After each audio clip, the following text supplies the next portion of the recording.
dressed as Lucille Ball. That's a gimmick. Okay? I had a student once who gave a speech on how to make a pineapple upside down cake. Okay? I don't do that anymore because it was a disaster. So he walks up to the front of the class with his English textbook and he throws it on the floor. Now that I've got your attention, that's a gimmick. But does it have anything to do with making pineapple upside down cake? No. The whole time we were like, I don't know why you did that. And then that's all we thought about for the rest of his speech is how loud that was and what did it have to do with anything. Okay? So gimmicks work as long as they tie to the topic.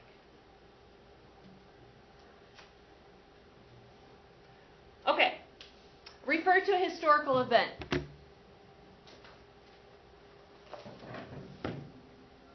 So if you are giving a speech on how to install smoke detectors, and you say to a class of people who live in Perry, remember when the bowling alley started on fire, and what happened, and how many people were blah, blah, blah. You refer to something that these people know about.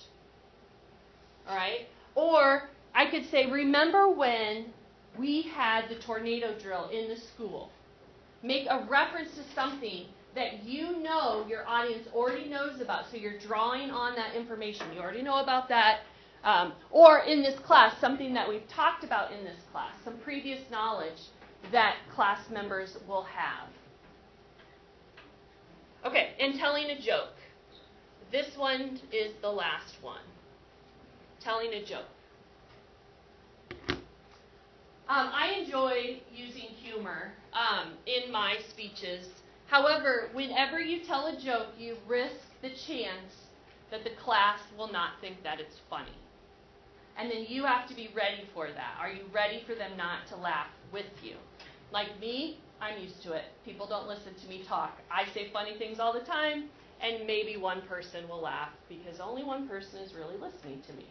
Whatever, okay? So, but when you get up here, are people going to think what you had to say is funny? And so whenever you use humor, you tell a funny story or you tell a joke, you have to be ready for no one to respond. Okay?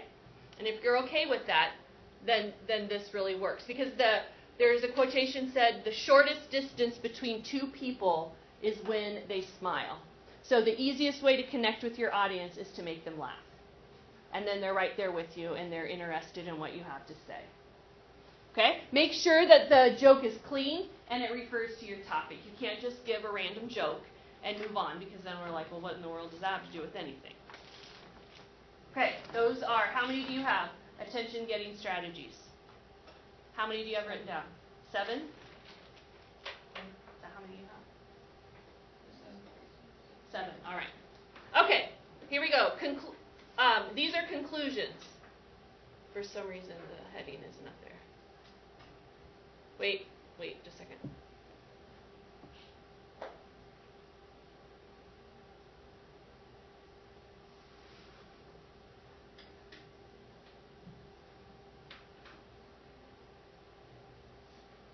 We're not going to do that one. Pretend like you don't see that.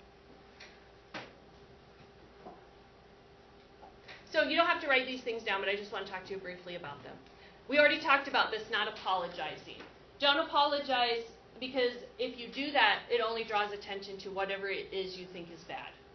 So I'm sorry I didn't get much sleep last night, so I'm really tired. Well, I wouldn't have noticed that. Or I'm sorry that I'm walking funny, I sprained my ankle. Well, nobody's going to know. Just get up there and give your speech. You just have to fake it. However long your speech is, that's all the longer that you have to be on. 3 minutes, you can do anything for 3 minutes. You get up there, you pretend like this is the best day of your life for 3 minutes. Okay? Don't be long-winded. That means that don't just ramble on and on. You have teachers who are like that you sit there and you listen to them and they never shut up. And you don't even know what they're talking about because they just babble on and on and on forever and ever. Okay? Don't do that. And don't antagonize or offend your audience. All right? You do not want these people in this room to be angry at you. And part of the rips for your introduction is to stay positive And so making someone angry or offending someone is not going to bring us in with you. Okay? All right. So here, don't use irrelevant material. Okay. I thought I got rid of all of these. Now, your conclusion. Conclusion obviously comes at the end of your speech. And this is the last chance that you have to get your message across to the audience.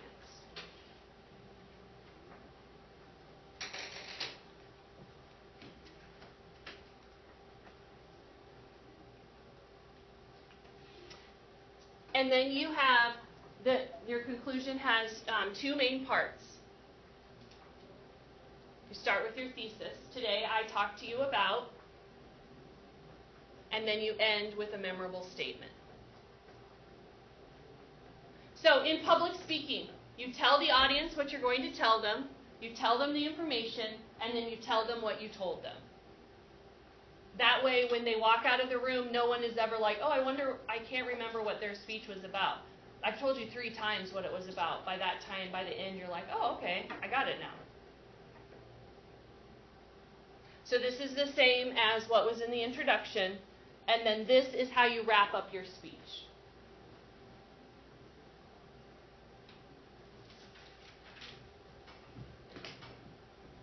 So the purpose of the conclusion is to help the audience get ready for your speech to end.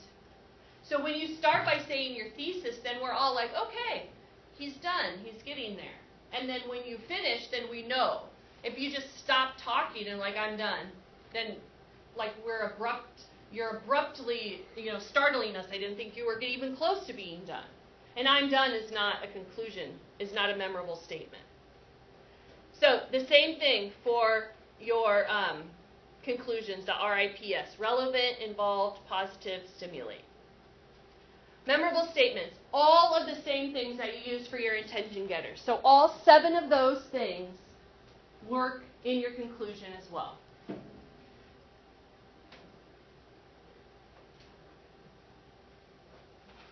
If you use one of them in the introduction, I would use a different one in the conclusion.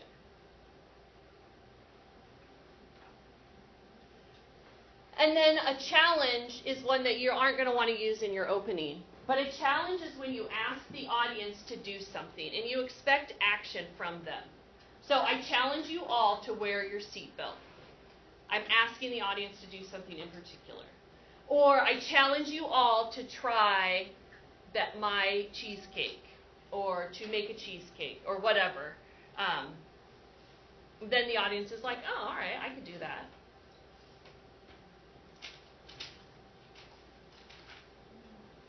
The easiest way for us to know that you are done with your speech is when you stop talking. That's all it is. You say, today I told you about how to make pineapple upside down cake.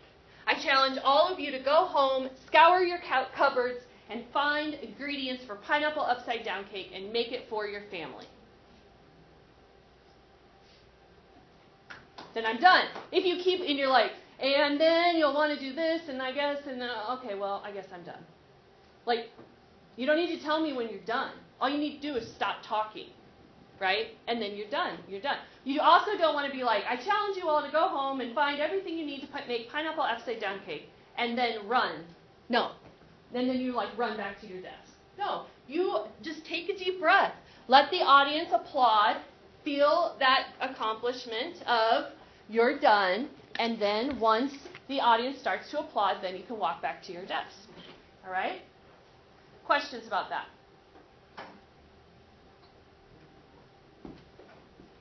All right. So in your folder you have the information. I don't even have a copy of it. You have the outline. You have the outline for your speech, right? So you need to make reference to that. So here are my note cards. Your note cards need to look similar.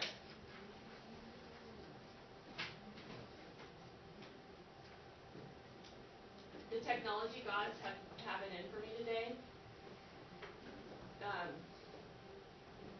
It's just not been a good technology day. So, again, your note cards should look similar. You have to have note cards. Note cards are your script. All right? However many note cards it takes. I have them numbered. That way, if they get messed up, then I know what order they go in. I got my intro, body, conclusion.